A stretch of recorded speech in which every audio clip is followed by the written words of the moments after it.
সাবেক মন্ত্রী ও বিএনপির স্থায়ী কমিটির সদস্য আসম হান্নান শাহর স্মরণ সভা চলছে। সেখানে রয়েছেন সহকর্মী জাওয়াদ মাহমুদ। জাওয়াদ, জানাবেন স্মরণ সভায় কি বলছেন নেতাকর্মীরা?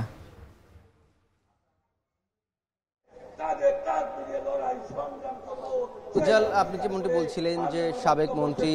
এবং বিএনপির জাতীয় স্থায়ী কমিটির সদস্য আসম হান্নান শাহর নবম মৃত্যুবার্ষিকী অর্থাৎ তার যে স্মরণ সভা সেটি এই যে গাজীপুর কাপাসিয়ার পাইলট উচ্চ বিদ্যালয় সেই মাঠে এখানে চলছে এবং এখানে মূলত এখন উপস্থিত হয়েছেন কিছুক্ষণ আগেই বিএনপির মহাসচিব মির্জা ফখরুল ইসলাম আলমগীর, তিনি উপস্থিত হয়েছেন এবং এখানে যারা জেলার নেতারা রয়েছেন তারা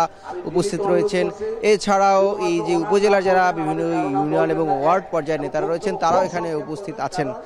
এখানে আমরা কিছুক্ষণ আগে আনুষ্ঠানিকভাবে শুরু হয়েছে কোরআন তেলাওয়াতের মধ্য দিয়ে যে কয়েকজন নেতা এখানে কথা বলেছেন সবার কথাই মূলত, যদিও এটি স্মরণ সভা, হান্নান শাহর তার যে স্মৃতি, দলের প্রতি তার যে অবদান এবং মন্ত্রিত্বকালীন সময়ে তিনি যে দায়িত্ব পালন করছেন সেই সব বিষয় তো স্মৃতিচারণ করছে খুব স্বভাবতই, এবং তার সেই যে কর্মযোগ্য সেগুলো তাদের বক্তব্য উঠে আসছে। এবং এর বাইরে সবচেয়ে বড় যেই বিষয়টি এই তাদের আলোচনায় প্রাধান্য পাচ্ছে সেটি হচ্ছে আসন্ন জাতীয় সংসদ যে নির্বাচন, সেই নির্বাচনকে ঘিরেই মূলত এখন পর্যন্ত এই যারা স্থানীয় নেতা যারা কথা বলেছেন সবার বক্তব্যে এই ঘুরে ফিরে এসেছেন এবং তাদের এই বক্তব্যের মধ্যে দিয়ে উঠে এসেছেন যে আগামী ফেব্রুয়ারিতে যখন ত্রয়োদশ জাতীয় সংসদ নির্বাচন অনুষ্ঠানের কথা রয়েছে এবং বিএনপি যখন পুরোদমে প্রস্তুত এবং বিভিন্ন গণমাধ্যমে খবর হচ্ছে বা তাদের নেতাদের কথা বক্তব্য উঠে আসছে যে বিএনপির যে যারা সম্ভাব্য প্রার্থী মনোনয়ন প্রত্যাশী তাদের দৌড়ঝাঁপের কথা বা তাদের অনেককেই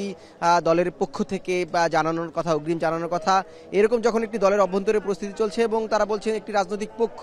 ঠিক বিপরীত পাশে এই ত্রয়োদশ জাতীয় সংসদ নির্বাচনের যে আলোচনা ফেব্রুয়ারিতে সেটি বানচালের জন্য কথা হচ্ছে। তারা বলছেন যে পিআর সহ নানাবিধ দাবি এনে আসলে এই নির্বাচন বানচালের প্রচেষ্টা করা হচ্ছে এবং একটি স্মরণসভা হলেও আসলে এখানে নেতাকর্মীদের মধ্যে এক ধরনের এই মনোভাবটি আমরা দেখেছি যে কয়েকজনের সাথে কথা বলেছি তারা একটি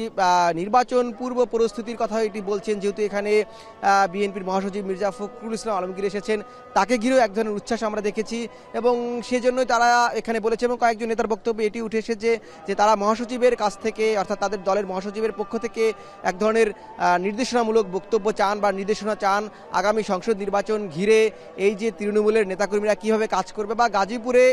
এই বিশেষ করে এই আসন, সংসদীয় আসন বা জেলায় কিভাবে বিএনপি সুসংগঠিত হবে বা তাদের দলীয় যে অন্তর্কোন্দল রয়েছে বা যেই ধরনের বিভাজনের কথা বিভিন্ন সময় আলোচনা এসেছে সেগুলো কিভাবে নিরসন হবে এবং এই ধরনের দিক নির্দেশনামূলক বক্তব্য তারা আসলে প্রত্যাশা করছেন।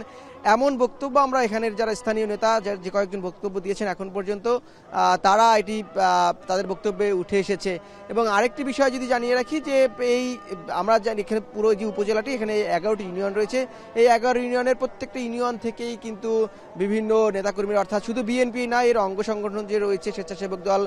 ছাত্র দল এবং অন্যান্য যে অঙ্গ সংগঠন, যুব দল, প্রত্যেকটি অঙ্গ সংগঠনের নেতাকর্মীরা এখানে এসেছেন। তারা মূলত হয়তো বা বিকেলের শেষ নাগাদ অর্থাৎ আমার বা যতটুকু এখন বোঝা যাচ্ছে যে শেষ বিকেলের দিকেই মির্জা ফখরুল ইসলাম আলমগীর বক্তব্য দিবেন, তার বক্তব্যের জন্যই মূলত এবং তিনি তার দিক নির্দেশনামূলক বক্তব্যের জন্য নেতাকর্মীরা এখন পর্যন্ত অপেক্ষা করছেন। এই ছিল এখন পর্যন্ত গাজীপুরের কাপাসিয়া থেকে আসম হান্নান শাহর স্মরণ সভার সব শেষ। গাজীপুরের কাপাসিয়া থেকে যুক্ত ছিলেন সহকর্মী জাওয়াদ মাহমুদ।